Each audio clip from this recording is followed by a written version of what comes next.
सोलापूर जिल्हा परिषदेची निवडणूक लागलेली आहे, प्रचाराला सुरुवात झालेली आहे. मात्र भाजपनं सगळं जे काय आपण तयार केलेले कार्यकर्ते आहे घेऊन ती निवडणूक लढवली.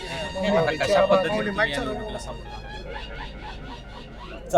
सोलापूर जिल्हा परिषदेच्या आणि पंचायत समितीच्या इलेक्शनच्या बाबतीत आम्ही जे आमच्या विचाराची माणसं आहेत, मित्रमंडळी आहेत, त्यांना सगळ्यांना घेऊन आम्ही जिल्ह्यामध्ये हे इलेक्शन लढवतोय. आता म्हणाला की आपण भाजपचा सुपडा साफ करू. मिशन सुपडा साफ काय आहे? काय नेमकं कशा पद्धतीनं?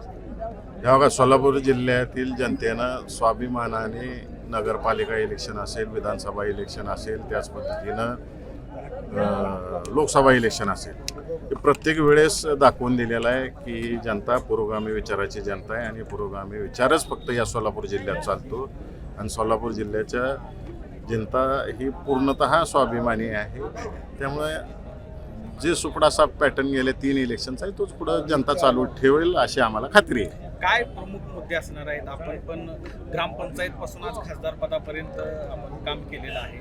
जिल्हा परिषद आणि पंचायत समिती जवळपास 9 वर्षानंतर निवडणूक होते. काय मुद्दे असणार? निधीच येत नाही आहे जिल्हा परिषदांना, पंचायत समितीला. आज जर आपण बघितलं गेले 3 महिने झालं घरकुलाला 1 रुपया आलेला नाही. लोकांनी 15,000 रुपये पहिला ॲडव्हान्स मिळाला, त्याच्यावर कामं केली. आज 3 महिन्यामध्ये व्याजाने पैसे काढून लोक लिंटनपर्यंत बांधकाम पोचले, तरी पैसे मिळत नाहीत. कधी पैसा येणार आहे? घरकुलाची ही अवस्था आहे. पाणी पुरवठा एकही योजना या सोलापूर जिल्ह्यातली 100% पूर्ण झालेली नाही आहे. सगळ्या अर्धवट स्थितीमध्ये आहेत. आणि ज्या काही पाणी पुरवठा योजना झाल्या त्यासुद्धा प्रत्येक वाडी वस्ती कव्हर केले गेलेले नाही. त्यामध्ये अधिकाऱ्यांनी मोठ्या प्रमाणावरती भ्रष्टाचार केलेला आहे आणि लोकांना वंचित ठेवण्याचं काम केलेलं आहे. आता 25 वर्षांनीच नवीन पाणी पुरवठा योजना येईल. मग ह्या वंचित राहिलेल्या वाड्या वस्त्यांचा काय आहे याच्यावर सुद्धा कोण बोलायला तयार नाही. आणि त्याच पद्धतीनं सगळ्यात मोठा लॉस जो झालेला आहे महाराष्ट्राचा तो पंतप्रधान सडक योजनेचा झालेला आहे. शासन तोंडच उघडायला तयार नाही. मगाशी मी बोलल्याप्रमाणे जर जुनी कामं झालेली आहेत, जे 500 लोकवस्ती कनेक्ट करायचे आहेत आणि त्या ठिकाणी रोजगार हमीतनं झालेली कामं आज अस्तित्वातच राहिलेली नाही आहेत, रस्ते जे काही कच्चे झाले तेही संपून गेलेले आहेत. हे शासनाने ह्याचा अभ्यास करून आणि मुख्यमंत्र्यांना घेऊन जाऊन केंद्रामध्ये शिवराजसिंग चौहान साहेबांना भेटून ही कामं मंजूर करून आणली पाहिजे. तर याच्यात कोण लक्षच घालायला तयार नाही.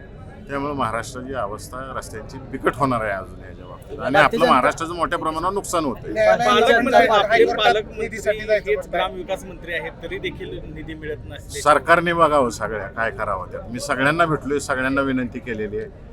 ज्या वेळेस मी ज्या केंद्रातल्या अधिकाऱ्यांना भेटलो, मंत्र्यांना भेटलो, त्यांनी ज्या सूचना सांगितल्या त्याचं प्रत्येक गोष्ट मी सगळ्या अधिकाऱ्यांना, मंत्र्यांना, सगळ्यांना विनंती केलेली की तुम्ही यात लक्ष घाला, करून घ्या. विरोधी घराणेशाहीचा आरोप करत होते वारंवार. काय न्यायालयात भूमिका असणार? DPDCचा निधी हा सगळ्यांना द्यायचा असतो.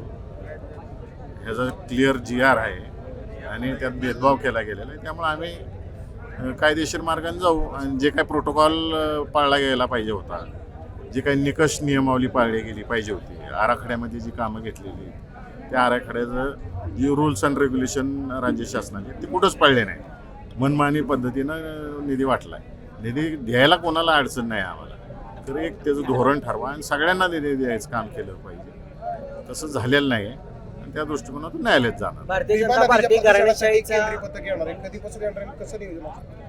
केंद्रीय पथक 28 तारखेपासून पुणे आणि सोलापूर जिल्ह्यामध्ये येणार आहे. आणि भीमेचं प्रदूषणाचा मी विषय मांडला होता, त्या बाबतीतला पूर्ण सर्वे करून त्यांच्याबरोबर महाराष्ट्र पोल्युशन बोर्डाची सुद्धा टीम असणार आहे आणि त्याचा अहवाल तयार करून ते केंद्राला व राज्याला सुपूर्द करणार आहे.